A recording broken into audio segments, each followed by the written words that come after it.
Hello friend, अभिवादन स्वीकार। अपेक्षा है कि आप सभी लोग अच्छे होंगे। और आज हम लोग जो है कुमाऊं की सभी जनपदों को पूर्ण करने के पश्चात गढ़वाल के जनपदों का प्रारंभ कर रहे हैं। चमोली से आज प्रारंभ करेंगे। आज हमारा पहला वीडियो चमोली से बनेगा।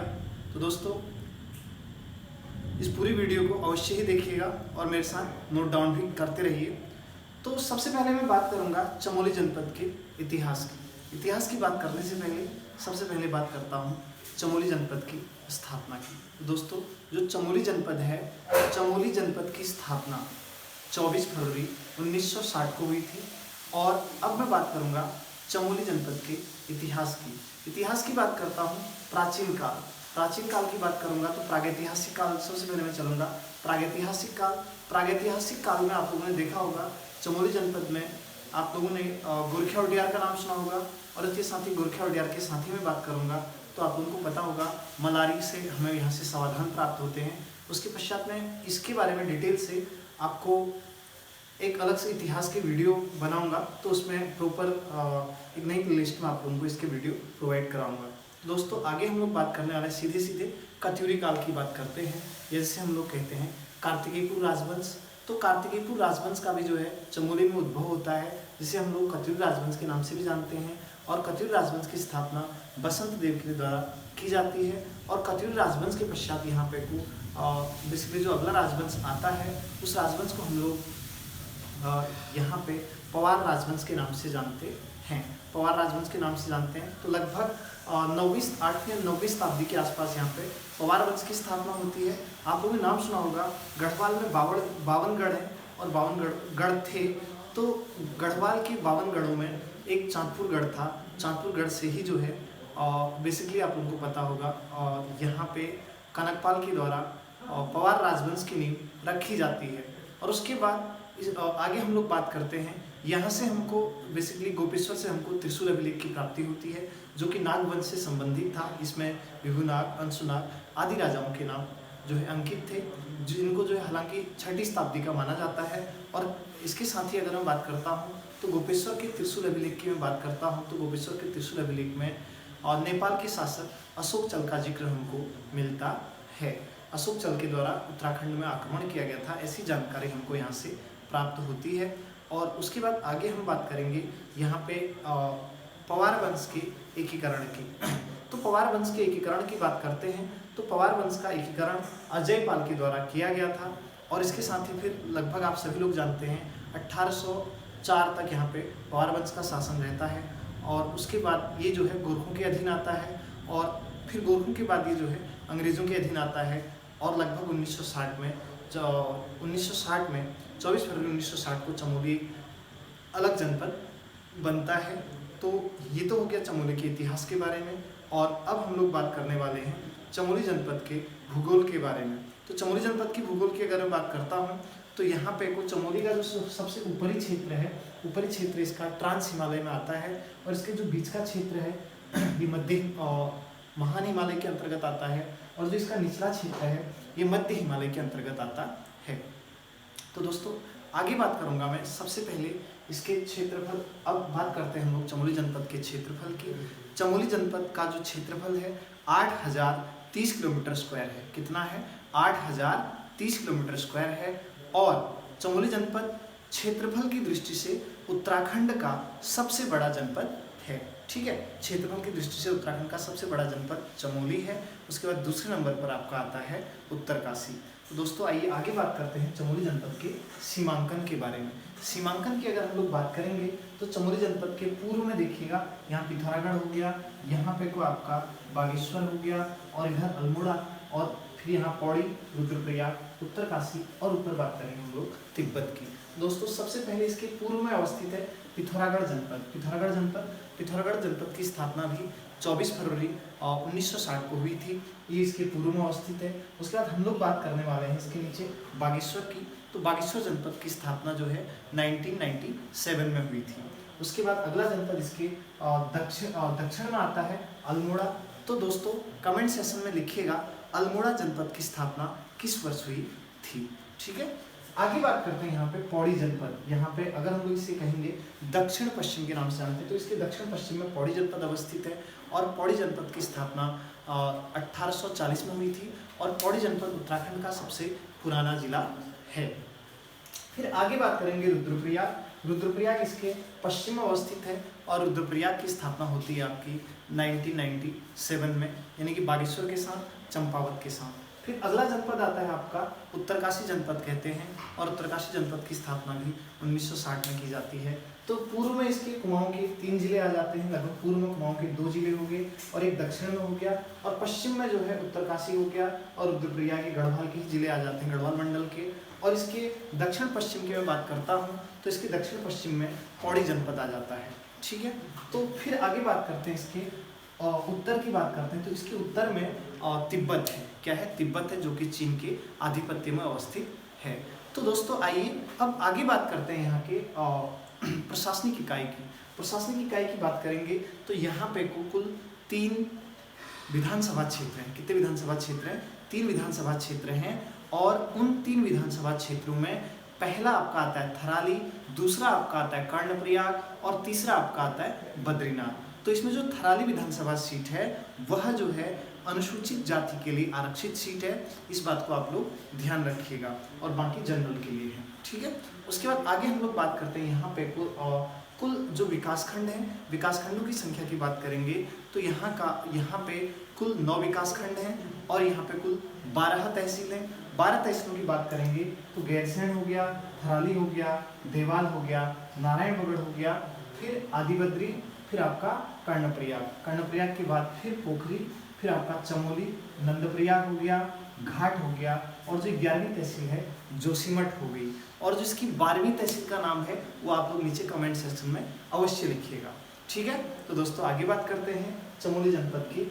यहाँ पे इसका जो मानविकी या मानव भूगोल है, मानव भूगोल की बात करेंगे तो चमोली जनपद के मानव भूगोल की बात करते हैं तो यहाँ का जो जनघनत्व है 49 व्यक्ति प्रति वर्ग किलोमीटर स्क्वायर में यहाँ पे को निवास करते हैं। और यहाँ के लिंगानुपात यानी कि सेक्स रेशियो की बात आती है तो यहाँ पे को लगभग जो है प्रति 1000 पुरुषों में 1049 महिलाएं अवस्थित हैं। और यहाँ की साक्षरता दर की अगर हम लोग बात करेंगे तो यहाँ की जो साक्षरता दर है 82.65% हो गया। और यहाँ के फिर ये तो हो गया है। अब आगे हम लोग बढ़ेंगे तो चमोली जनपद के रिवर सिस्टम की बात करते हैं, यानी कि चमोली के नदी तंत्र की बात करेंगे। दोस्तों यहाँ के नदी तंत्र की अगर हम लोगों को बात करनी है तो हमें सबसे पहले यहाँ पे समझना होगा नदी तंत्र में अलकनंदा नदी तंत्र।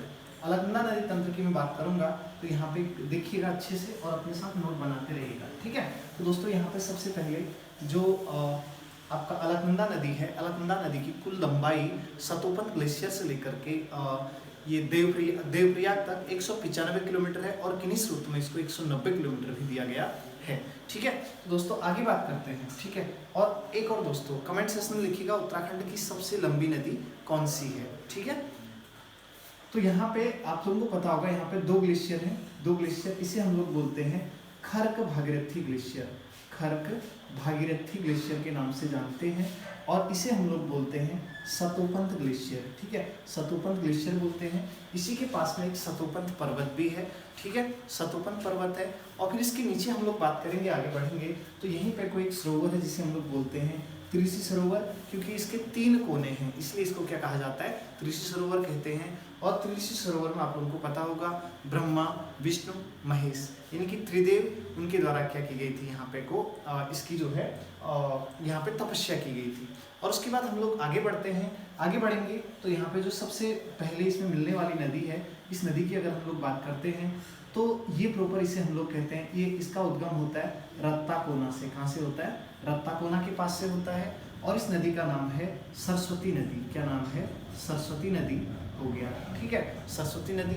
और ये जो है यहाँ पे को आप लोगों को पता होगा, इसे हम लोग कहते हैं केशव प्रयाग, ठीक है। केशव प्रयाग में बाईं ओर से आकर के किसमें मिलती है? अलकनंदा नदी में मिलती है। और इसी में यहाँ पे को क्या भीमपुल है, क्या है? भीमपुल है। तो भीमपुल के बारे में किंवदंती है, कहा जाता है महाभारत के युद्ध की समाप्ति के पश्चात, ठीक है। महाभारत के युद्ध की समाप्ति के पश्चात जब पांडव लोग क्या करते हैं, स्वर्गारोहण को जा रहे होते हैं, तो रास्ते में यहाँ पे रास्ता नहीं मिलता है, यानी कि नदी होती है, तो भीम एक चौड़ा सा पत्थर लेकर के यहाँ पे लगा देते हैं, तो इसे भीम पुल के नाम से जाना जाता है, और यहीं से स्वर्गारोहणी को भी रास्ता जाता है। और यहीं पर आगे जो है एक वो है वसुंधरा जलप्रपात है, जिसे हम लोग वसुधारा जलप्रपात के नाम से भी जानते हैं। तो दोस्तों आइए आगे बात करते हैं। यहाँ पे को एक और मंदिर आता है, प्रसिद्ध मंदिर, ठीक है। लेकिन यहाँ से अगर हम बात करते हैं तो ये माणा गांव के पास है। कहाँ पे को? माणा गांव के पास। तो माणा गांव आप लोगों को पता होगा, यहाँ पे हिंदुस्तान की अंतिम दुकान भी अवस्थित है। तो आगे बात करते हैं बद्रीनाथ मंदिर की। बद्रीनाथ मंदिर भगवान विष्णु को समर्पित है, जैसा कि आप सभी लोग जानते होंगे। तो यहाँ से जो अलकनंदा नदी है आगे तक आती है, आगे आते आते जो भगवान बद्रीनाथ है इसके चरणों को धोते हुए आगे आती है, तो यहाँ से इसे विष्णुपदी गंगा के नाम से जानते हैं। उसके बाद यहाँ से एक और अन्य नदी इसमें मिलती है, जिसे हम लोग बोलते हैं, और यहाँ पे बद्रीनाथ से थोड़ा सा आगे आकर के, और बद्रीनाथ मंदिर की बात करें तो यहाँ पे इसकी स्थापना का जो श्रेय जाता है, यहाँ पे उत्तराखंड के 4 धामों में से सबसे महत्वपूर्ण है, और इसकी स्थापना आदि गुरु शंकराचार्य के द्वारा की गई थी, ठीक है। तो दोस्तों एक क्वेश्चन है आप लोगों से, इसका आंसर कमेंट सेक्शन में लिखिएगा। बद्रीनाथ मंदिर किस मंदिर शैली में निर्मित किया गया है, ठीक है। तो आगे बात करेंगे हम लोग, इसे हम लोग कहते हैं ऋषि गंगा। क्या कहते हैं? ऋषि गंगा के नाम से इसे जाना जाता है, ऋषि गंगा। तो यहाँ पे 2 ऋषि गंगा है। ऋषि गंगा पश्चिमी जो धौली गंगा है, जो कुंदुन ग्लेशियर से निकलती है, उसकी सहायक नदी है, ठीक है। तो दोस्तों आगे, अब यहाँ से आगे सीधे सीधे हम पहुँचते हैं गोविंद घाट। ये जगह है, इसे हम लोग बोलते हैं गोविंद घाट। क्या बोलेंगे? गोविंद घाट बोलेंगे, ध्यान रखिएगा, गोविंद घाट बोलते हैं। तो दोस्तों यहाँ पे जो गोविंद घाट है, आप लोगों ने नाम सुना होगा लक्ष्मण गंगा का, ठीक है। तो यहाँ आप लोगों को पता होगा, यहाँ से एक नदी निकलती है, जिसे हम लोग बोलते हैं भीमबियार घाट। एक नदी आती है आपकी पुष्पावती नदी, दोनों आगे मिलते हैं, लक्ष्मण गंगा बोलते हैं, गोविंद घाट में मिलती है। और गोविंद घाट से ही जो है, जो सिखों का प्रसिद्ध स्थल है, जिसे हम लोग कहते हैं हेमकुंड साहिब कहते हैं, तो हेमकुंड साहिब भी इसी रास्ते में पड़ता है, गोविंद घाट से वहाँ पर रास्ता जाता है। तो यहाँ से एक नदी पुष्पावती हो गई, और एक दूसरी नदी आपकी कौन सी होगी? एक पुष्पावती होगी, और दूसरी नदी आपकी इसे हम लोग बोलते हैं भीमबियार घाट बोलते हैं। जब ये दोनों नदियाँ आपस में मिलती हैं, इसे हम लोग लक्ष्मण गंगा के नाम से जानते हैं। और यहाँ पे को क्या है? यहाँ पे प्रसिद्ध घाटी है फूलों की घाटी, ठीक है। फूलों की घाटी राष्ट्रीय उद्यान है। तो फूलों की घाटी की बात करते हैं, तो फूलों की घाटी राष्ट्रीय उद्यान जो है, एक ब्रिटिश पर्वतारोही थे, अंग्रेज पर्वतारोही थे, जिनका नाम फ्रैंक स्माइथ था। फ्रैंक स्माइथ जब कामेट पर्वत पर चढ़ाई करने के लिए 1931 में जब वहाँ से चढ़ाई करके वापस आ रहे थे, तो उनको फूलों की घाटी दिखी थी। उनके साथ एक और अंग्रेज यात्री थे, इनका नाम था R.L. वर्ड्सवर्थ कहते हैं, वो दोनों वापस आ रहे थे, ठीक है।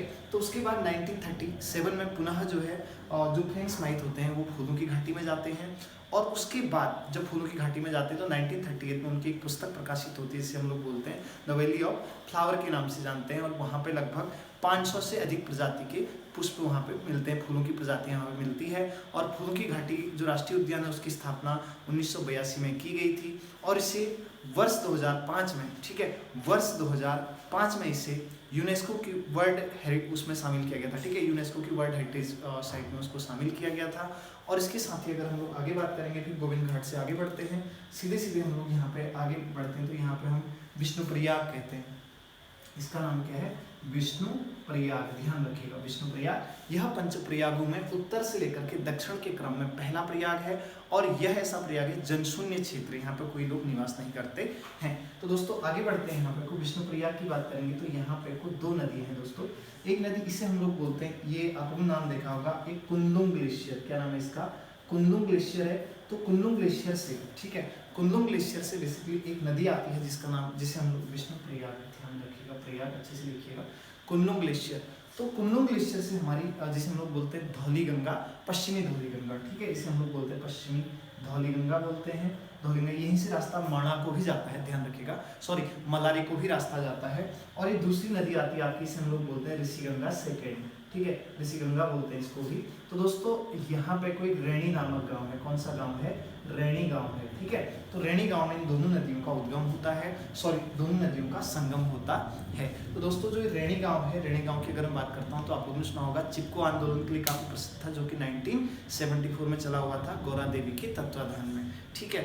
तो आगे बात करेंगे। तो जैसा कि आप सभी लोगों को पता होगा, हाल फिलहाल में विगत वर्ष 7 फरवरी 2021 को यहाँ पे एवलांस आया था और यहाँ पे जो है एक ऋषिगंगा नदी पर ही एक डैम बना हुआ था ऋषिगंगा परियोजना का। तो वो डैम टूट गया था, इसमें लगभग 206 लोगों की मृत्यु हो चुकी थी। ठीक है, तो आगे बात करेंगे यहाँ से हम थोड़ा सा आगे बढ़ते हैं। तो यहाँ पे को क्या आता है, आप लोगों ने नाम सुना होगा, इसे हम लोग बोलते हैं इसे हम लोग तपोवन बोलते हैं। तपोवन के पास में ही जो है एक वो है क्या, तपोवन के पास में एक गर्म पानी का गीजर टाइप का उबलता हुआ पानी यहाँ पे रोड की जो है बाईं तरफ को है उबलता हुआ पानी, गीजर जिसे हम लोग भूगोल की भाषा में ग्रेसर कहते हैं, गर्म पानी का स्रोत यहाँ पे को है। आगे आकर के विष्णुप्रयाग में क्या होता है, जो ये नदी है जो पश्चिमी धौलीगंगा है इसमें मिल जाती है, तो इसे हम लोग विष्णुप्रयाग के नाम से जानते हैं। तो इसके बाद अगली नदी इसमें आती है, इसी के पास में जोशीमठ है, इसके पास में अगर आप इधर को देखेंगे तो एक हाथी पर्वत भी है। तो इसके बारे में डिटेल में मैं नेक्स्ट वीडियो में बताऊंगा। तो उसके बाद एक अगली नदी आती है, इसे हम लोग बोलते हैं सीधे सीधे पंचप्रयागों में दूसरा प्रयाग, और उत्तर से लेकर के दक्षिण के क्रम में दूसरा प्रयाग आता है, इसे हम लोग कहते हैं नंद प्रयाग कहते हैं। क्या कहते हैं, नंद प्रयाग कहते हैं। तो दोस्तों नंद प्रयाग में अलकनंदा और नंदाकिनी का संगम होता है, और नंदाकिनी नदी का जो उद्गम होता है वह आपका नंदा घुमटी से होता है। ठीक है, तो दोस्तों उसके बाद अगली नदी थोड़ा सा हम आगे की तरफ हो जाते हैं। पंचप्रयागों में तीसरा प्रयाग जिसे हम लोग कहते हैं, जिसे हम लोग जो है कर्णप्रयाग के नाम से जानते हैं। किस नाम से जानते हैं, कर्णप्रयाग। ध्यान रखिएगा, कर्णप्रयाग के नाम से